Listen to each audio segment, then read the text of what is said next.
Bueno, ahora vamos a pasar a trabajar lo que sería el tercer y último apartado de introducción de narcisismo.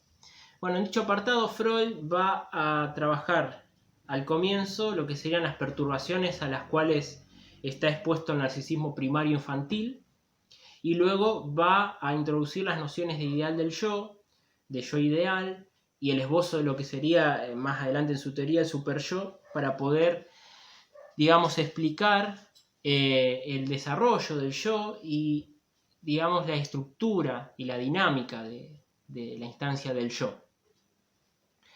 Bien, al comienzo indica que el narcisismo infantil está expuesto a ciertas perturbaciones. La que destaca es la influencia que tiene el complejo de castración, indicando por su parte que en el caso del niño varón se expresa en términos de angustia por el pene, y en el caso de la niña como envidia del pene. Por otra parte, aprovecha para criticar el concepto de protesta masculina que propone Alfred Adler en 1910 para explicar la formación del carácter y de la neurosis. Freud señala que Adler lo fundamenta este concepto no en términos de aspiraciones narcisistas o libidinales, sino como un valor social, mientras que por su parte Freud entiende a la protesta masculina como una aspiración narcisista. Por otro lado, la entiende como un efecto, una respuesta del complejo de castración, es decir, una respuesta frente al complejo de castración. Y por último, lo rechaza porque señala que no le permite esclarecer los problemas que plantea la neurosis. Por eso privilegia el concepto de complejo de castración, que en este texto solo lo señala, no lo desarrolla.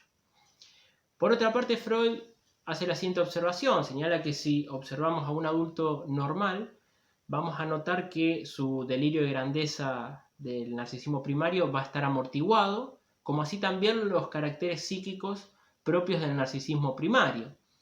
Ahí se hace la pregunta por el destino de la libido yoica, es decir, qué pasó con esta libido.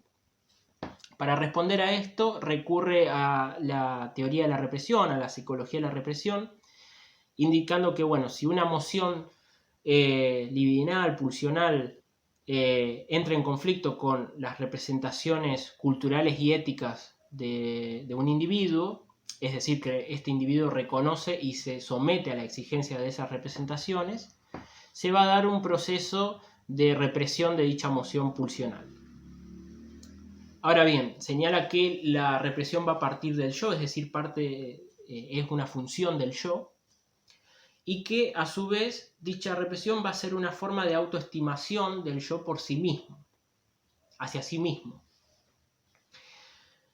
Por otra parte, va a comparar la siguiente situación. Señala que lo que un individuo admite o tolera conscientemente, es decir, como emergencia de un deseo, una emoción pulsional, otro individuo puede rechazarlo o incluso ni siquiera llegar a la conciencia por un proceso de represión de dicha emoción, por entrar en conflicto con estas representaciones culturales y éticas. Y se pregunta cuál es la diferencia. La respuesta que va a dar es que la diferencia es que uno ha, digamos, forjado en sí mismo un ideal del yo, por el cual va a comparar constantemente su yo actual, y que dicho ideal va a ser la condición de las represiones, a diferencia del otro individuo que sí admite esas emociones, es decir, le va a faltar ese ideal. Y acá va a poder responder a la pregunta de qué pasó con la libido yoica del narcisismo primario. Lo que él va a decir es que esa libido, ese amor narcisista del cual gozó el yo en el estado de narcisismo primario, va a ser desplazado, se va a desplazar esa libido a este ideal del yo que se ha forjado, ¿sí? Y al cual aspira, ¿no?, a recobrar. Este ideal del yo va a estar, adornado, señala Freud, con todas las perfecciones narcisistas del narcisismo primario. Acá cabe hacer una aclaración para evitar ciertas confusiones entre la noción de yo ideal y de ideal del yo. Creo que una buena manera es a través de los términos temporales, es decir, el ideal del yo responde al futuro, es decir, es algo hacia lo cual se tiende, hacia lo cual el yo aspira, ¿sí?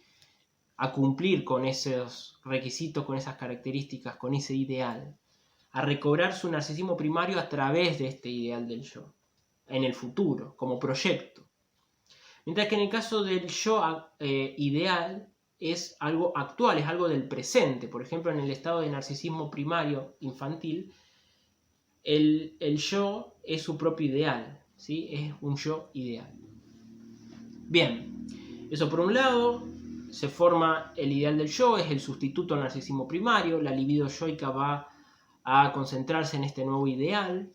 Este ideal va a ser la condición de las represiones, y a su vez Freud se ve en la necesidad de distinguir los procesos de sublimación del proceso de idealización para evitar la confusión siguiente, es decir, que alguien pueda llegar a pensar que la formación del ideal del yo sería producto de la sublimación de las pulsiones sexuales.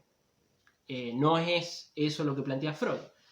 Por su parte, Freud plantea que la sublimación, por un lado, es un proceso que atañe a la pulsión, a las pulsiones, y más precisamente a la meta de las pulsiones, es decir, se van a alejar de lo sexual, su meta se va a alejar de lo sexual. Por ejemplo, una actividad artística o una actividad intelectual, académica, etc., donde hay una satisfacción de esa pulsión, pero alejada de lo sexual. Mientras que en el caso de la idealización es algo que atañe o que le sucede al objeto. El objeto, que puede ser tanto el propio yo como un objeto sexual ajeno, exterior, se eleva, tiene una sobreestimación de la cual, digamos, se produce este grandor del objeto, tanto del yo como del objeto, y depende tanto de la libido yoica como de la libido objetal, como en el caso de la parafrenia hay un grandor del yo, y en el caso del estado de enamoramiento hay, digamos, un grandor o una sobreestimación del objeto sexual.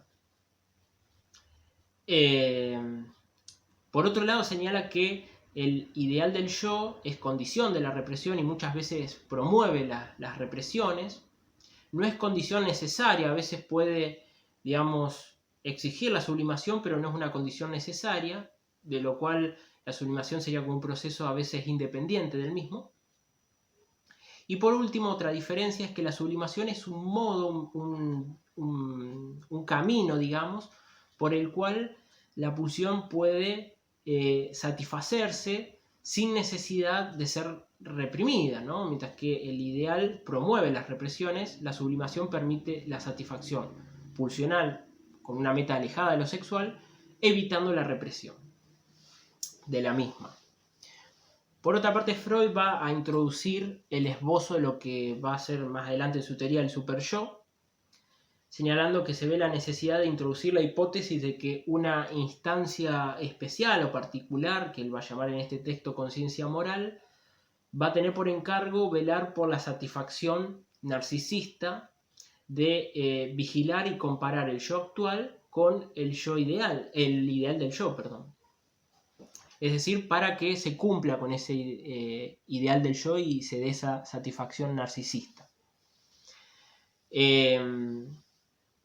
Por otra parte, va a señalar que el ideal del yo nace o surge, tiene como origen las críticas en principio de los padres, de viva voz de los padres, que se van a ir introyectando, incorporando, y que poco a poco va a ir siendo sustituida esa voz de los padres o esas críticas de los padres por la de los profesores, los maestros, hasta luego tener una entidad anónima, como por ejemplo la opinión pública o la comunidad, etc. Eso es muy interesante para pensar el origen exterior del ideal del yo, es algo que se impone. Bien, por otra parte, Freud va a trabajar, va a hacer un estudio del sentimiento de sí o de la autoestima, según la traducción que se consulte. Va a señalar, por un lado, que el sentimiento de sí va a depender de la libido yoica, esto fundamentándose en dos hechos fundamentales. Por un lado, en el hecho de que en las parafrenias el sentimiento de sí se va a ver elevado, mientras que en el caso de las neurosis y transferencias, por, digamos, un gasto excedido, digamos, de la libido objetal, se va a ver empobrecido el sentimiento de sí, mientras que otro hecho que va a tomar como fundamento Freud es el caso del estado de enamoramiento. Es decir, cuando se ama pero no es correspondido ese amor, va a haber una disminución de ese sentimiento de sí, mientras que cuando se ama y se es correspondido, es decir, se es amado, hay un grandor o una elevación del sentimiento de sí. Y esto es importante porque Freud señala que ser amado es, digamos, la meta y la satisfacción narcisista, ¿no? del sentimiento de sí. Por otra parte, va a señalar Freud que este sentimiento de sí va a tener tres fuentes. Por un lado, va a ser un residuo del narcisismo infantil, es decir, algunas características, cualidades que van a quedar de ese momento. Por otro lado, otra fuente es la omnipotencia corroborada por la experiencia, es decir, cumpliendo con el ideal del yo. Y por último, es a través de, digamos, la satisfacción de la elección de objetos, es decir, cuando se es amado, correspondido en el amor. Bien, por otra parte, Freud, para pensar el desarrollo del yo, va a señalar que para que se desarrolle el yo va a ser necesario que se produzca un alejamiento, un distanciamiento entre el narcisismo primario y que se conforme o se constituya este ideal del yo, y que, digamos, ese narcisismo perdido se intente recobrar a través del cumplimiento de este ideal que dice que es de carácter exterior, que se le impone en principio al individuo, como veíamos, se formaba a partir de las críticas de los padres, y que, digamos, es una de las perturbaciones a las cuales está expuesto el narcisismo. Y por último, respecto al ideal del yo, va a señalar, por un lado, que el objeto sexual puede cumplir la función auxiliar para el yo, digamos, de un sustituto del ideal del yo. Es decir, cuando el yo se ve obstaculizado en el cumplimiento de ciertos requisitos del ideal del yo, se va a amar o a producir una elección de objeto narcisista, es decir, a lo que uno es, a lo que uno ha sido o a lo que uno ha querido ser, ¿no? El ideal, y viene a suplir, digamos, esa falta, digamos, o esa carencia. Por último, respecto al ideal del yo, Freud plantea que es un concepto que va a permitir esclarecer hechos o fenómenos de la psicología de las masas o psicologías colectivas, indicando que el ideal del yo, además de ser un ideal del individuo, es también un ideal social, es decir, es un ideal familiar o de la clase social o incluso de la nación, dando lugar a lo que luego va a abordar con mayor detenimiento en el texto Psicología de las Masas y Análisis del Yo. Por último, va a introducir el concepto de conciencia de culpa, indicando que tiene su origen en el temor al castigo de los padres, o más precisamente, señala Freud, a la pérdida del amor de los padres, y que luego se va a convertir en lo que sería conciencia de culpa, y donde también se va a producir este fenómeno de anonimato, es decir, puede ser las críticas de la opinión pública, etc. Bueno, esto ha sido el tercer apartado de Introducción al Narcisismo, el tercer y último apartado. Vamos a continuar trabajando en los próximos videos otros temas relacionados con estos conceptos freudianos. Que estén bien.